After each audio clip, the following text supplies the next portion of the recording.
Well, good morning, good afternoon, depending on where you're joining us from. My name is Peter Loewen. I'm the director of the Munk School of Global Affairs and Public Policy, and it's my pleasure to welcome you today to this webinar hosted by the Munk School and by our partners at the Kyiv School of Economics.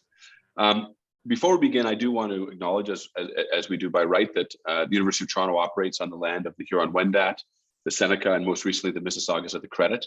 And today, this is still the meeting place to many Indigenous people, and we're thankful to be able to live and to work and to thrive on this land.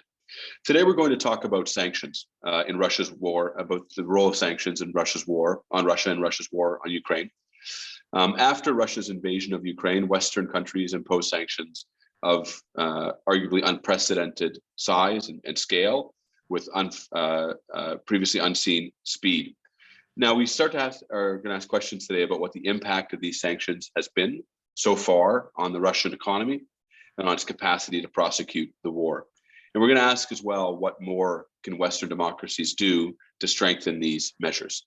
We're joined by a great panel today. I'm so thankful to have all of them giving us their time today. Her Excellency Yuliya Kovaliv is the ambassador of Ukraine to Canada, relatively newly arrived. And ambassador, we're very pleased to have you in Ottawa, and we've been very pleased to welcome you previously to the Munk School of Global Affairs and Public Policy. Michael McFaul is the former US ambassador to the Russian Federation and is currently the director of the Freeman Spogli Institute for International Studies at Stanford, where he's also the Ken Olivier and Angela Nomelini Professor of International Studies. And Tymofiy Mylovanov is the president of the Kyiv School of Economics, an associate professor at the University of Pittsburgh, a former minister of economic development, trade, and agriculture in Ukraine, and for my money, the most dynamic academic administrator I've ever met in my life. Finally, we're also joined by Manger, a professor at the Munk School of Global Affairs and Public Policy, and an expert on international political economy. There's a lot to discuss, so let's get right to it. We are inviting questions from the audience. Please send us your question through Zoom's Q&A at the bottom of your screen, and we'll get to as many of those questions as we can. So to begin, Ambassador, let me turn to you. It's a real pleasure to have you joining us here today. Thank you for your time. And I want to kick things off with a question to you. And I want to know, from your perspective, how effective have the sanctions been? Can they stop the war? And what more can Canada be doing in the sanction regime against Russia? Thank you, Peter, and thank you everybody for joining this discussion today in the Munk School for leading this discussion on the sanctions. And the good thing that we are having this discussion just the day after the European Commission finally issued the sixth package of the sanctions. What is good on the sanctions and what we see now in comparison to 2014 and 2015, when Russia first invaded Ukraine and occupied Crimea and part of the Donbas and Luhansk region, that now the package of the sanctions is much more broader and covering much more sectors, including the energy sector. And actually, I do believe that if this kind of the sanctions and the sanction track, which is coming almost every week, was the G7 partners with the EU.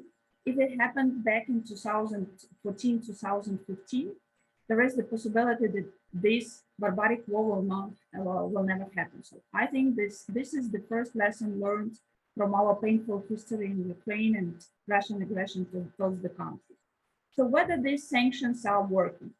On the first, it is important that there is this unity on increasing the pressure over Russia, the economic pressure of the on Russian Federation, to stop them to be able to finance the illegal war against Ukraine. On the one side, there are a lot of sectors that are already covered by the sanctions. And here I would like to stress the Canada's leadership on part of the sanctions, where the Canada were among the first countries to introduce them, including the oil and gas ban, where Canada took the lead on making this decision. And also in terms of banning the transportation and aviation and the shipping and logistics from Russia Federation. That was an important leadership that Canada was doing. On the other side, we are on the eve of 100 days of the full-scale war of Russia against Ukraine. And we phrase the important sanctions as for the first step of the fossil fuel ban, which is supplied from Russia to European Union. And this decision was done only a day ago. So from the beginning of the war, Russia already got over $63 billion for the export of the oil and gas. Mostly it is for, comes from the European countries. And we in Ukraine do see how much Russia has been using the energy and their energy supply to Europe as an economic tool of this war. And this first step of the oil ban, however, we do believe much more needs to be done. I think it's a precedent showing that now this status of Russian oil gas supply to Europe has been destroyed as being untouchable. Because for many years, we in Ukraine were advocating for Europe and for the world to diversify, not to rely so much on the Russian energy. And since Russia invaded into Ukraine and destroying the country, destroying our sovereignty, I think that this is a very cold call for Europe and for the globe, looking on how much they were dependent on the Russia. So this first step, we welcome this step, and we think it will have a significant impact on money flow to Russia. However, it is, I would say that it is only the first big step, because we see that the banking system of Russia is still working not much here of the sanctions. There are several banks that are cut from SWIFT. However, the biggest of them, including the Gazprom bank, is remaining operating, and Russia is still pushing this narrative on trying to get the payments for their oil and gas in rubles. So I do believe that the sanctions are working, but more should be done to cut Russia from the significant flow of money, and the basic for it is the oil and gas flow. Thanks very, very much. It's a wonderful way to kick things off. Professor McFaul, I'm going to go to you. Freeman Spogli has been working on, your institute's been working on as a working group on sanctions on Russia, taking a really global view of this. Just from your vantage point, are the sanctions working? What more needs to be done? How should we be thinking about this? Well, Peter, first, thanks for having me here today. Second, I'm the least qualified person on this panel to speak about are sanctions effective. I want to emphasize that several times. So you have other people that could speak more eloquently about it. I would just say three different comments, at 30,000 feet, and we'll dig into the details as we go. One, whenever I'm asked the question, are sanctions working? I always start with the prior question about before we get into effectiveness or not, we need to talk about morality first. In my country, maybe it's different in Canada, but in my country, we immediately get to this debate about effectiveness or not, and then people say they're not working, and then they say, well, why are we doing them? And I think you have to think about the counterfactual, as we would call it in political science. So you're suggesting because they allegedly don't work as well as you would like, that we should do nothing? And I think that's a ridiculous place to be in. So first, when a country without provocation invades another country, there needs to be a moral reaction to that, irrespective of whether things work or not. When another country annexes the territory of thy neighbor, violating one of the fundamental norms of the international system set up after 1945, there has to be a reaction to that. And in my country, when President Biden made the decision that we would not react with military force from the United States, and he's made that very clear. By the way, I encourage everybody to read his op-ed in the New York Times today, where he tried to clarify the US government position. But once you've made the decision, military force is not an option. And I've served in the government for 5 years in the Obama administration, and you go through the decision chain, then you have to do something, and sanctions is right at the top of that list. So even if they don't work, you still have to do them because it's the moral thing to do. Second, I do think these sanctions have been more comprehensive than obviously in 2014. And I completely agree with the ambassador that had we taken these actions to this degree in 2014, maybe this war would have been prevented, or maybe this degree in 2008, by the way, when Russia invaded Georgia, when we didn't do any sanctions. The entire world, not one sanction was imposed in 2008. Maybe we wouldn't be here, and maybe that's a lesson we should learn. But I applaud what all governments have done. By the way, I think Canada has been an intellectual leader in this field, and I don't want to get into domestic politics in Canada. I don't understand them at all. I want to make that clear, but I think your finance minister, Chrystia Freeland, has been a very innovative leader in several steps that have taken within the G7, and I want to applaud Canada's leadership role in that. And yet, I would say, including even after the package of sanctions that were announced yesterday at the EU, that's fantastic. Professor McFaul gives you an A for the midterms, but final grades will not be given until the end of the war. And I think there's a conceptual flaw in many capitals, most certainly my own, about sanctions. There's a action taken by country X, and then there's a reaction of sanctions taken by my country in reaction to that. And then it's done. And then those sanctions are in place. I think that's a philosophically wrong way to think about sanctions. I think of sanctions like parking tickets here at Stanford University. When you park your car in the wrong place, you get a ticket on day one. But if you don't move your car, you get another ticket. And on the third day, you get another ticket. In other words, there's a ratcheting up. Each day you are parked illegally, there's new sanctions. And Russia's army is parked illegally in Ukraine. And therefore, every day there needs the Western world, the free world, needs to think about how to ratchet up the pressure rather than an action-reaction cycle. And then finally, on that front, I would just say to your question, Peter, are there many other things to do? Absolutely. Well, actually, on effectiveness, I skipped that. My strongest evidence for effectiveness is not only the impact on the Russian economy, which many others are more qualified to speak on. We can trace that. We can see that clearly. But second, Mr. Putin, the oligarchs, and many other Russians are trying to find relief from the sanctions. That, to me, is the strongest evidence that the sanctions are working. If the sanctions were ineffective, Russian oligarchs would not be calling me, Peter, asking for how they can get off the sanctions list. Mr. Putin would not be working with other governments trying to figure out a way to lessen the effect of the sanctions list. But on the last point, in terms of effectiveness, maybe we'll go into what needs to be done later. That it is not to say that sanctions has changed Putin's behavior. And in my mind, the goal of sanctions is to end this war.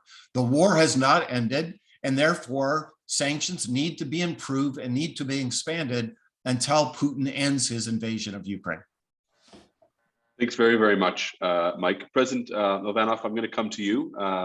You're joining us, I just want to note so people know, from the Kyiv School of Economics in Kyiv. You've kept your university open. From your perspective, from where you're sitting, are sanctions working? How should we be thinking about this issue? We might have lost Tymofiy. Let's go over to Tymofiy. Are you there? Are you okay? I've got you on mute. Yeah. I'm here. Hold on. I'm just. All right. Sanctions are working. In my view, it depends on the definition, as Professor McFaul just said. And the right definition is counterfactual, of course. What would have happened otherwise? And then the other benchmark is the objective. We know that sanctions are not going to change the ideology of Russian government or of the Kremlin or of Putin. And Russia has been under sanctions since 2014 and actually has become resilient to the sanctions. And there was an expectation that the new rounds of sanctions will not damage Russia that much. And that expectation is wrong. So what is happening with the Russian economy at this point? Minus 10% GDP of Russia this year. That's approximately $2.4 for $1 of economic loss in Ukraine. So Ukraine is engaged in the war directly on its territory. Russia is attacking it here, and yet Russia is suffering economically 2.5 or 2 to 3 times more. And so that's an order of magnitude. It's just sanctions and economic losses because of that. Russian crude oil production declined by 900,000 barrels a day in April. It's approximately 10%. And the level of inflation is at 18% in April. So we're going to see a major financial and economic crisis in Russia, and it will be difficult for Russia to recover from that. So that's not going to change. That's not going to create a political change or transition of the regime, but it's going to make it difficult to finance the war, and it's going to accelerate political grievances inside Russia. So it is a tool. It's one of the tools to stop the war. It works together in complement with other tools, but it's an essential tool. What's not working? Sanctions are insufficient at this point because the balance of payment surplus may reach an all-time high this year of $200-300 billion.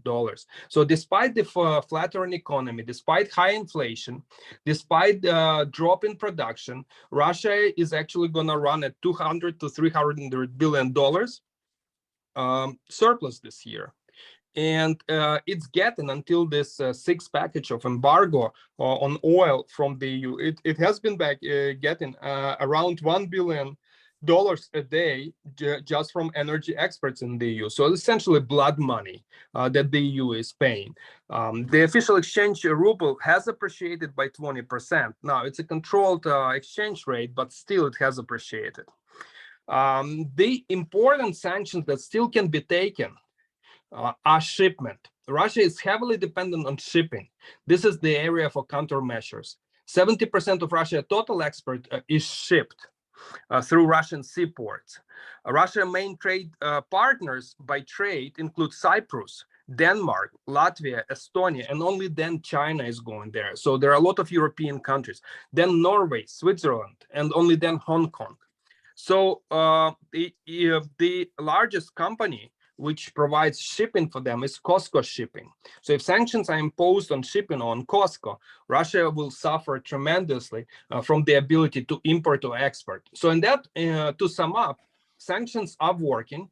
They have generated a major economic crisis in Russia. However, they are not going to be alone sufficient to stop the war. Unfortunately, the war will be stopped on the front lines through physical warfare, unfortunately for everyone in this world. And more sanctions can be taken because shipment is as critical as finance. Thank you. Thank you very, very much. I'm going to go to, there's a lot to follow up on there. I'm going to go to Mark Manger to get kind of Mark's opening views on this. And then let's come back on the question of sanctions. Of shipping rather. Mark, go ahead. Yes, thank you, Peter. Yes, so I'd like to take over right where Tymofiy left us.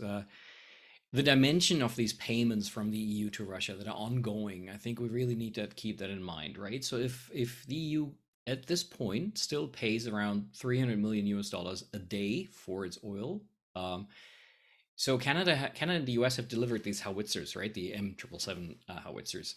One of these is around 150 million Canadian dollars, or 114 million US dollars. That is, so the EU pays effectively to Russia 2 howitzers worth every day in oil, right?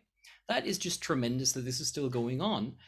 And even with the currently implemented sanctions or announced sanctions by the EU that were agreed on yesterday, they're giving themselves 6 months to implement this, and they're not actually sanctioning the oil that comes through the pipeline.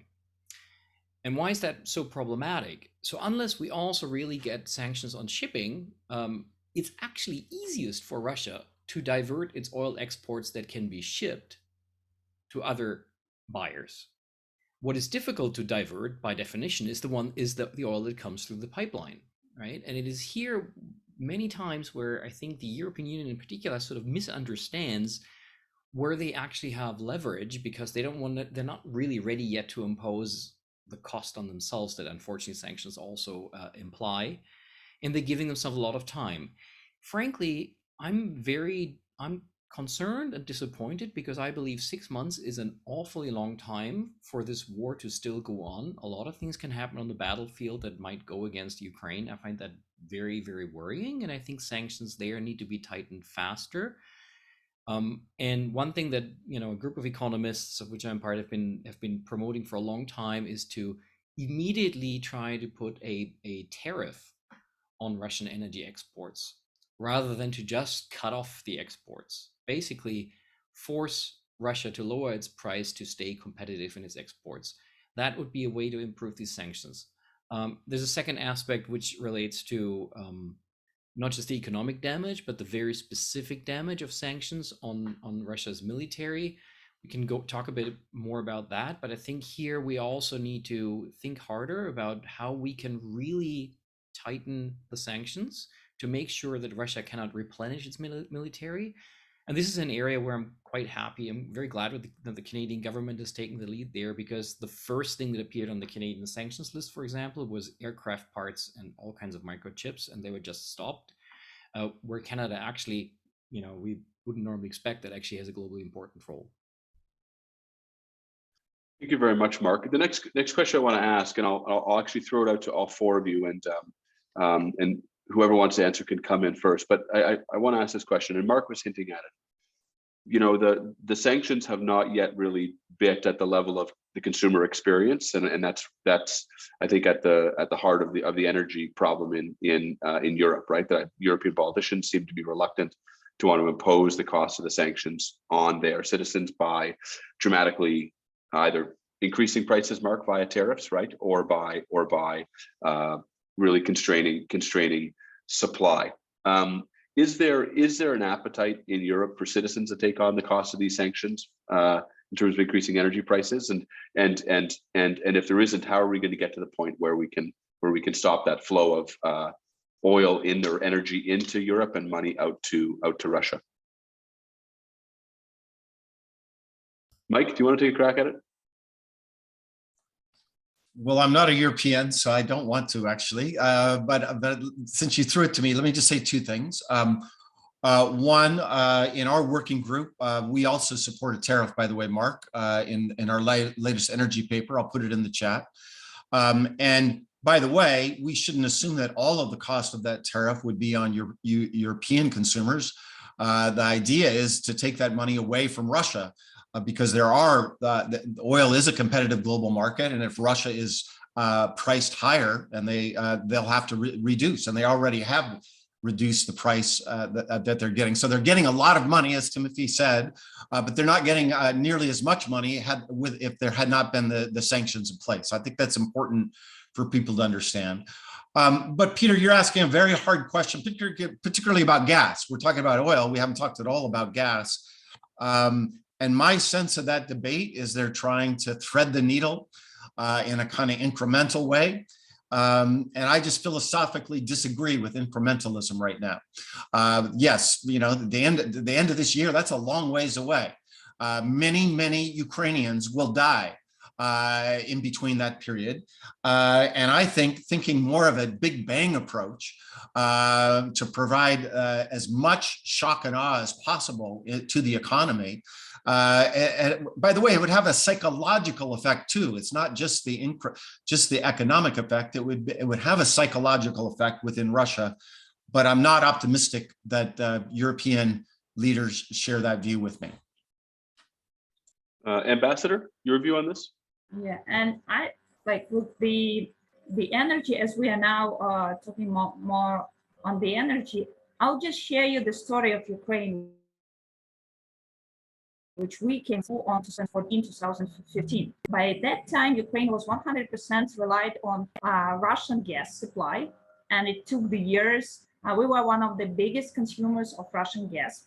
And actually, but since the revolution of dignity and since the EU integration, I think we very painfully as Ukrainians realized that Russians were using the gas and the gas prices and so-called cheap gas to influence and to use it as a weapons. So back in 2015, we made a very tough decision for ourselves to cut any supply of Russian gas to Ukraine. And it was a painful decision because at that time we went through the significant increase of the cost of utilities for the households, introducing a very wide system of subsidies. But that was a major change both on the energy market of Ukraine, making it more sustainable, making it more EU integrated and market-based. And also, which was important, it took out politics and it took out the Russian influence and corruption of this market. So it became much more transparent. And so I think now with the Russian war in Ukraine, we are putting this big spotlight on what was happening for years and for decades in the European market with Russian influence, not only with the gas, but they used it as a broader influence for a lot of allies in Europe to make them more close to Russia, more relying on the Russian supply. And actually, we like gas, it's a bit technologically more complicated than in oil because the logistic for the oil, tankers, terminals, they are much more widely spread than the gas, which was mostly supplied by the pipelines. One of them is coming through Ukraine, one of the biggest pipeline. But look what is happening. This is also what I agree with Michael. It's also a big sign in the expectations for the big Russian oil and gas industry. So first of all, the sanctions is targeting the technology. None of the big companies are working there. So in a midterm period of time, they will not be able to efficiently produce gas because of the lack of technology. The second thing is for this market is the expectation. So now the expectations here will be that the supply will be decreasing and also the European supply will be shrinking.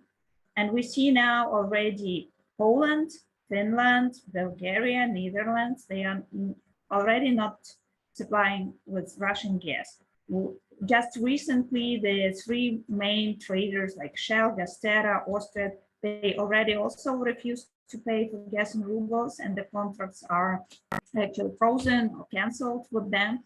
So this is moving on. Look like on Germany, on the other countries who are now starting to build the LNG terminals worldwide in Europe. So this will significantly change the way of how European market will be working.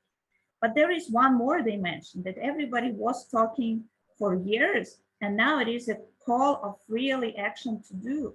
It's the more sustainable energy.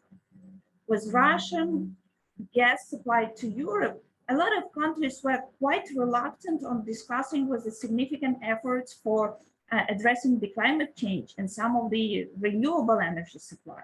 And now with this shortage of timeline to have this energy security and to rely on other sources than Russian oil and gas, there is a huge opportunity also to take as a chance for more sustainable energy projects in Ukraine. And if you would ask me what is here the role of Canada, and look, Canada, according to their strategy, see and could be and have all the resources for country to be one of the global leaders for the green hydrogen.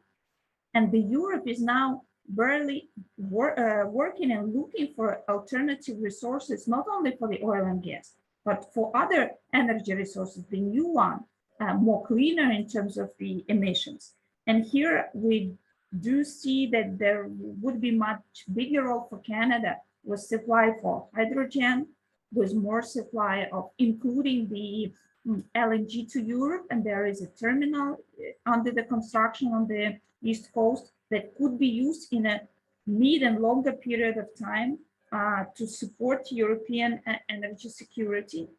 So for Russia, it's their strategy for more and more relying on oil and gas. I think that's already broken.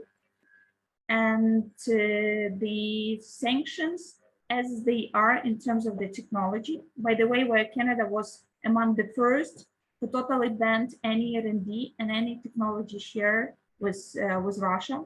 that will make an impact on this industry, a significant one. Thanks very much, Timothy. If you can come in on this, what's your sense about the domestic politics in Europe of these sanctions, and how long they can be sustained if the cost to consumers in Europe starts to increase? Does Europe have the capacity, for example, politically to arrange a series of side payments to smooth out the cost to various countries in a way that would allow these to sustain over the long term? I spent a week getting to London and from Kyiv and back. That was the last week. And I traveled through multiple European countries, and I talked to a lot of different people. And they are not homogeneous. They all have different views. I can share some of these views. And this trip, it was my first ever trip by train. I took a little flight, but I actually took, two days of trains through very different countries. And so London and the UK, they are unanimously, unwaveringly in support of Ukraine. They're pissed off that their politicians are not doing more. It's a very hawkish attitude. Russia must be stopped. Russia is immoral. The resolution will be done through force.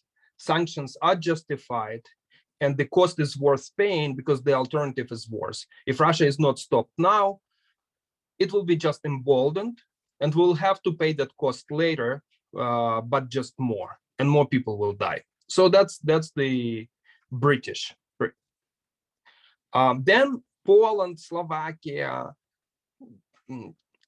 Czech Republic, those guys somehow they remember the Soviet Union, and for them Russia is the reincarnation of the Soviet Union in all of its nastiness. So the bad side of the Soviet Union. So people in Warsaw can imagine in Bucha in the outskirts of Warsaw. So there's unanimous support for harder sanctions and for supplying weapons. And then in Central Europe is very, very different.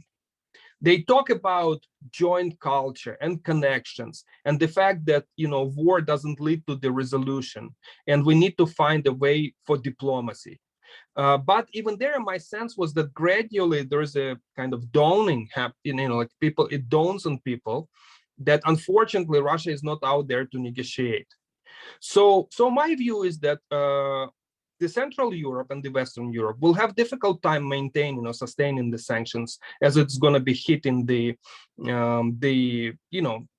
wallets of people, whereas the Eastern Europe will be fully supportive of the sanction regime. And so whether the Russian government will be able to exploit this for polarization of Europe or for generating domestic conflict, internal EU conflicts or not, that's an open question. But I think we should be talking about counterfactuals. I think that there is a price of freedom and democracy, and Ukraine has learned its hard lesson, because Ukraine used to pay $50 for a ton of gas until 2004, and see where it got us. So, we are much happier today because we are more independent in energy from Russia, while paying 10 times or 20 times more than before. So there is a price of independence from Russia, and it is in European interest to pay that price, even though if this price seems to be high.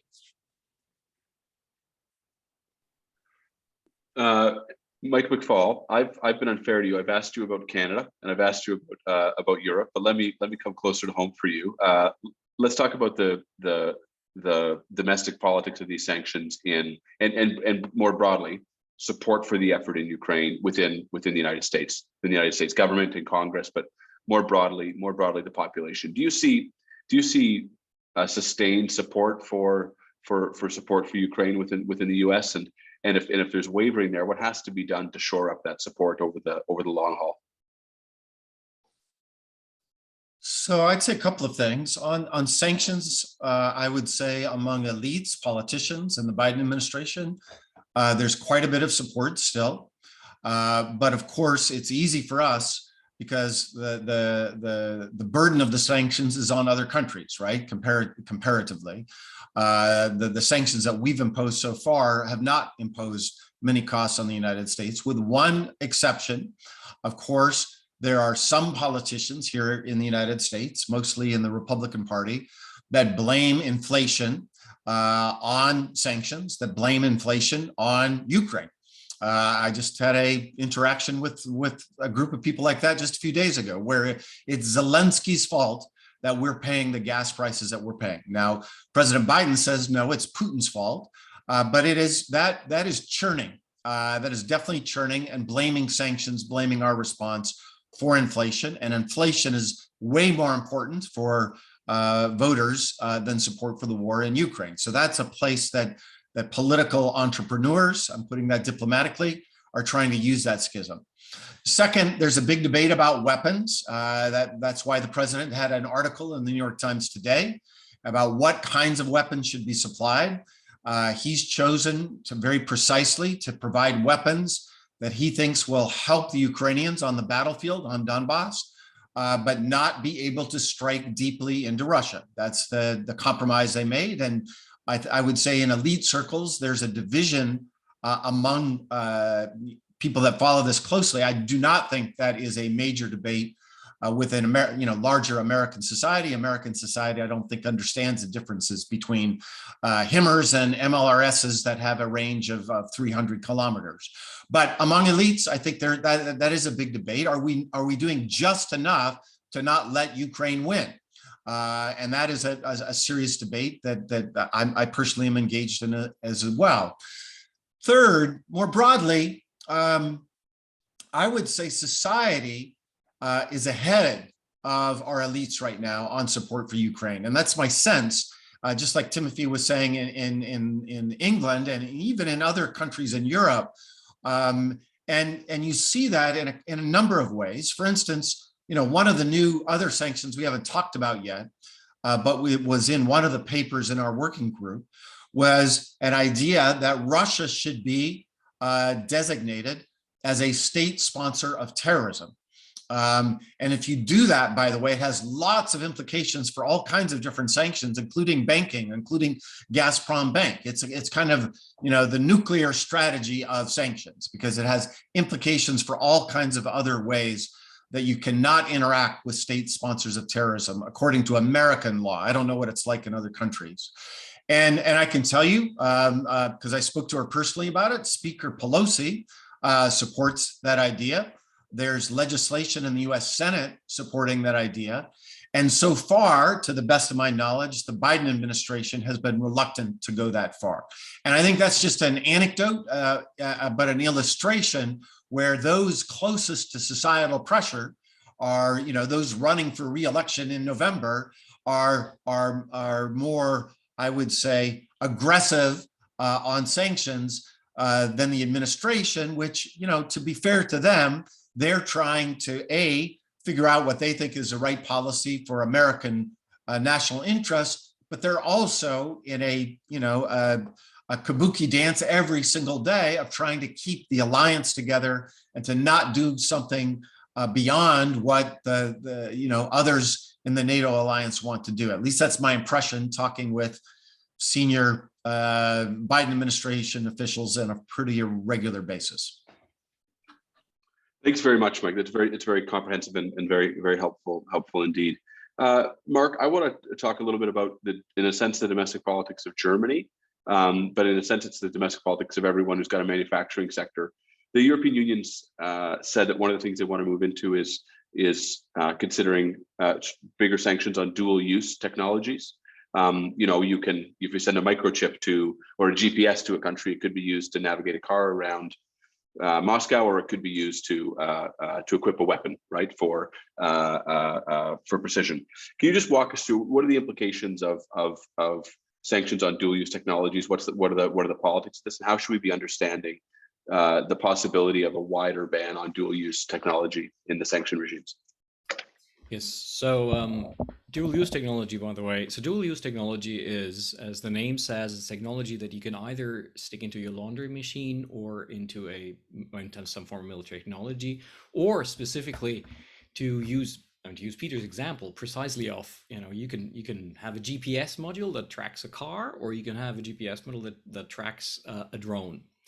So I'm just gonna be the professor and share my slides. I hope everybody can see that.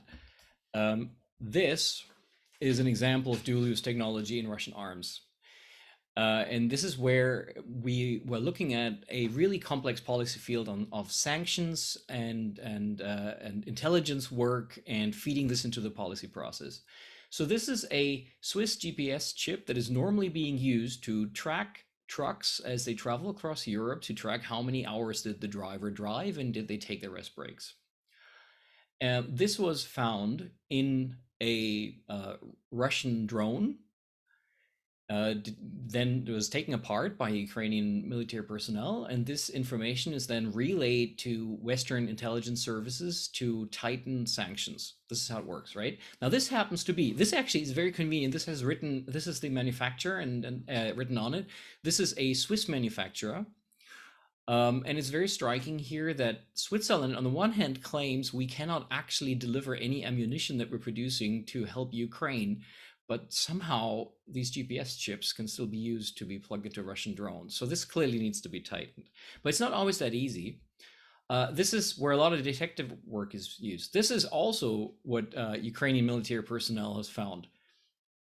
This is basically impossible to tell, right? These are sometimes secondhand chips that are procured from China and that are then being used for Russia. So to the extent that the sanctions are actually, I'm just gonna stop this. So to the extent that sanctions are actually meant to degrade Russian military capabilities, they need to be very, very specific. And this is where it's an ongoing process where, as information comes on what is Russia actually using, in its arms, and what of that can we effectively shut off? This is also where US possible secondary sanctions come in, because any company that trades in these chips globally would be very reluctant to make any deal that might have them end up in Russia, because they would be targeted by US secondary sanctions. The problem is that that Russia has actually anticipated this, to the same extent that the Russian government has built up its foreign reserves before the war. They have stockpiled a lot of dual-use technology. And to my knowledge, the only intelligence community that is aware of this is the US intelligence community. Everybody else seemed to ignore this, because when you look at the data on trade of things like lasers, right? Lasers are used for laser-guided precision ammunition. We've investigated this in our lab here at the Munk School. We've seen a huge uptick in imports of lasers into Russia from China and from the West in the year before the war. There is no explanation for this other than stocking up dual-use technology that might be hit with sanctions, right? There is no sudden need of laser pointers in Russia. And this is where we're really not a lot needs to be done. And the important thing is, just as the ambassador said early on, sanctions are a moving target. Sanctions need to be constantly be revised and tightened, and we need to be doing this. And this is where a lot of work needs to be done still on dual-use technology specifically. Tymofiy, I want to ask you about the kind of the strategic dynamics of these sanctions. I'm not going to ask you to find the equilibrium in the game, but I think you probably know what the equilibriums could be. But what Mark's talking about here really is that Russia is a strategic actor, and they're going to respond to sanctions, right? And what I want to get from you is just your sense of whether kind of the total impact of sanctions is going to become more and more limited as Russia finds workarounds to these things. And there's a bigger question that's in the chat that's related to this, which is, over the medium term, is the effect of this to push Russia into partnerships with other countries, with China, with other partners that might be on offer there, in a way that is not only kind of disruptive in the medium term, but actually makes sanctions less and less effective as time goes on. Correct. You can use sanctions, and in that way you disengage, but and therefore you cannot use it later. It's like a breakup.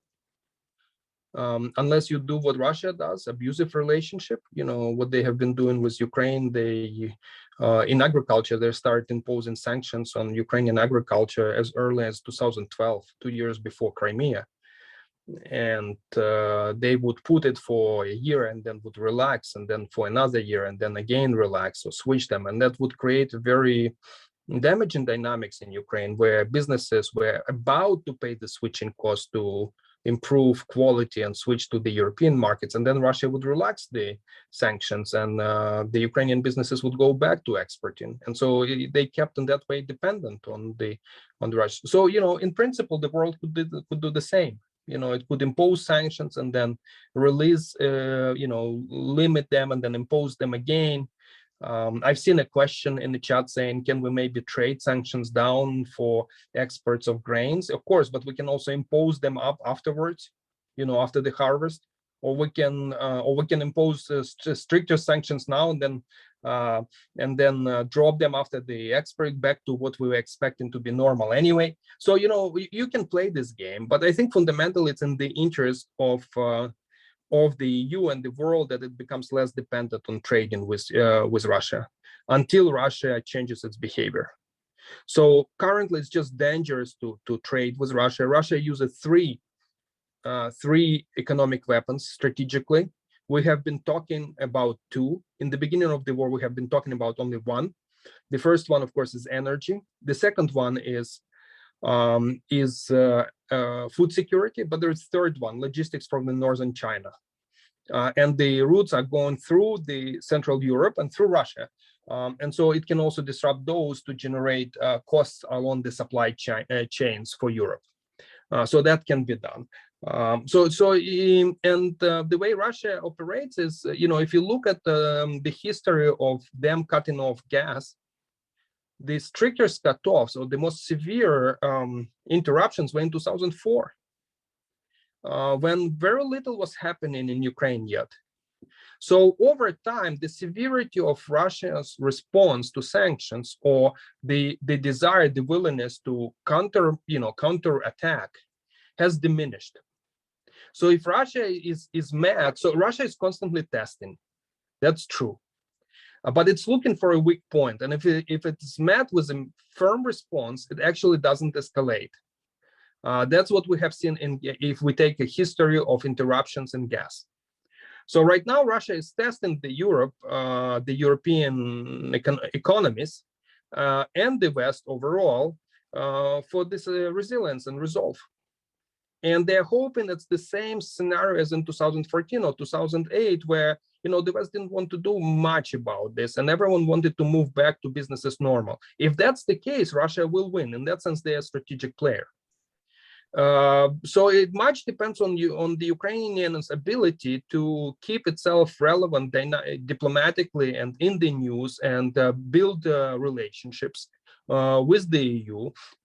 I think if Ukraine gets the candidacy status, that will help a lot. If it doesn't, that's going to generate another crisis in Central and Eastern Europe, political. So we'll see how that works out. I think it's Russia will keep testing every way it can, and there is a real risk that there's not enough resolve on the EU part in particular, because Russia will make it very, very costly.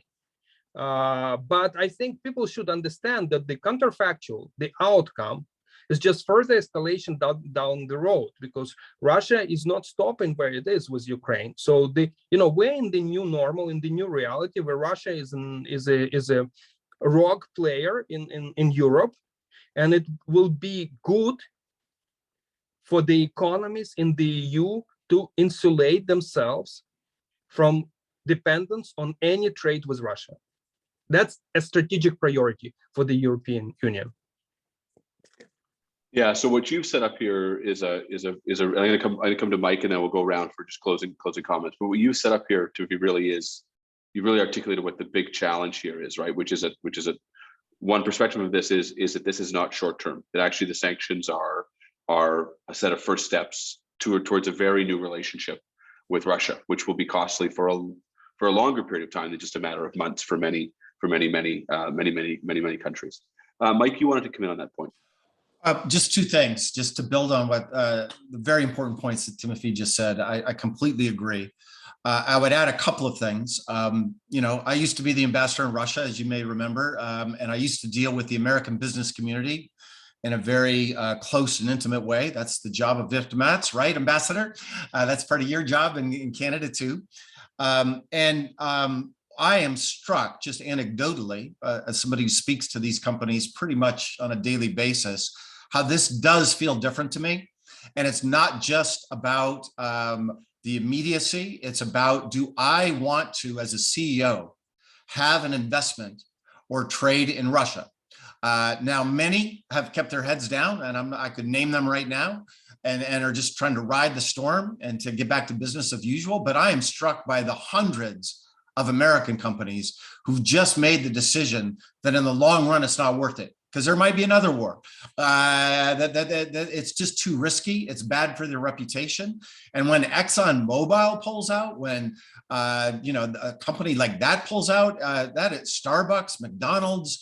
I think McDonald's, that was Canadian, if I'm not mistaken. The first Canadian McDonald's in Russia, the Soviet Union, was Canadian, not American. But I think that is an important new phenomenon, but it needs nurturing and it needs to be focused on. Russia has to be treated as a rogue state for as long as Putin rules Russia, as far as I'm concerned. And I think that pressure, we want them to get their technology from Huawei. We want them to become dependent on China. That's something that they fear. I know that. And that's what is in our strategic interests.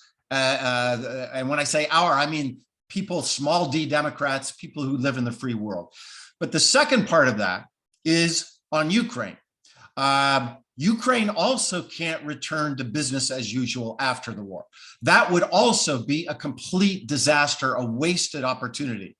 And I think, maybe that's a conversation for another session, Peter, but so that the rebuilding process that comes after the war is done in a fundamentally different way, so that the contrast between the Ukrainian economy and the Russian economy grows, and Ukraine begins to look much, much more like the rest of Europe in contrast to Russia. And that's important not just for Ukraine, by the way, but that's important for small d Democrats in Russia as well, people who I know well. When they ask me, what can we do to help them, people like Navalny, that mission statement, that project to make democracy and markets and capitalism work in Ukraine is as important to them as any other thing. And I just think we need to start to begin to have that conversation. What will that look like in the future? Mike, I know you're going to have to drop off in a second, so I want to say thank you very, very much. I want to go to Tymofiy to ask for a last word from him, then from Mark, and then finally, Ambassador, we're going to give you the final word on what should be done here. So Tymofiy, if you could just tell us what the number one thing that European countries should be doing in immediately, I think that would be a helpful framing as we wrap up the conversation. The recovery, there is a lot of recovery discussions that post-war, there'll be time to recover Ukraine. I think that's a wrong angle to look at. First of all, we need military support right now, and we need financial support right now, because as we defend people, as fewer people die, as fewer buildings get destroyed, there'll be less to recover. My fear is that some of people who are right now waiting for munitions, they won't see the light of day to survive to by the time there'll be a recovery. The second issue, I think people don't realize that indeed we are for the long haul, even if the intensity drops to something which most people will consider to be a ceasefire, the threat of Russian invasion doesn't disappear. This threat of a full-scale war in Europe doesn't disappear. So in that sense, recovery will always be done under the threat of war. And we have to understand that, we have to accept it, and we have to start building Ukraine now, both institutionally, democratically, but also in terms of infrastructure. Now, not later. Thank you very much, Tymofiy. Mark. Yeah, to echo what Timothy just said, I think now is the time to start thinking. So right now what's still happening in military support of Ukraine is that a lot of European countries are giving essentially slightly upgraded old Soviet technology to the Ukrainian forces to say, well, you know how to use this, so this is what we can give you now. But the war is not going to be over when we run out of Soviet technology. So right now, we need to start thinking about how we can support Ukraine militarily with Western technology, because ultimately, after Ukraine, as we all hope, wins this war and liberates its territory, it will be a Western ally, and this will be really, the risk will not go away. Russia will still be there threatening Ukraine, and it will need Western military technology to be able to do that, to defend itself. The same way, we should not forget that much of the root of this conflict is about the Ukrainian people democratically choosing to orient themselves towards the European Union and to sign an association agreement with the European Union. And that is Ukraine's future. That is Ukraine's future. And that orientation has been going on for a long time. And that is what irks Putin and the Russian regime. And this Ukraine will need to continue this trajectory. And I think the European Union needs to be there and give candidacy status to Ukraine as soon as possible. Thank you very much, Mark. And Ambassador Kovaliv, the last word goes to you. Thank you. And I would like to follow what precisely Tymofiy said. So this is actually the war between the democracy, the young country who is 30 years starting to build herself as a democratic country, as an integrated into Europe, with Russian totalitarian regime. And the outcomes of this war will have significant, I think, influence on the democracy worldwide for many, many years and decades. What surprised me, what I'm hearing for the last 2 months here in Ottawa and from Europe. So there are a lot of people who say now that, look, we never thought that Ukraine is such a big food producer, that Ukraine has playing such a big role in the energy security of Europe.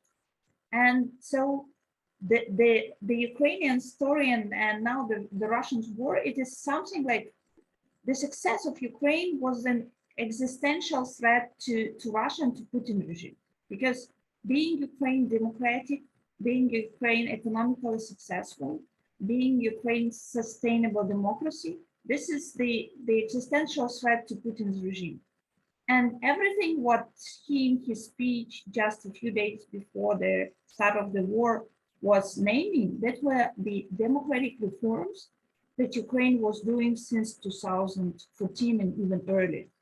So this all movement to Ukraine towards EU, building the strong democracy, building strong civil society, free press, that was something that was the biggest challenge to Russian regime.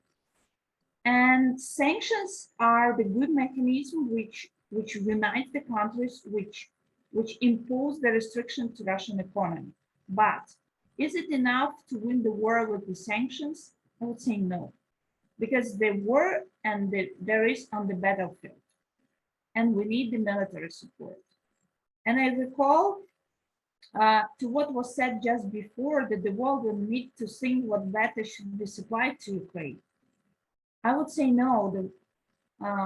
The shipments and the supply for the weapons to Ukraine should be done yesterday and should be done today and tomorrow. There is no time to wait, because the war on the ground, we are also losing the arms, we are losing the people.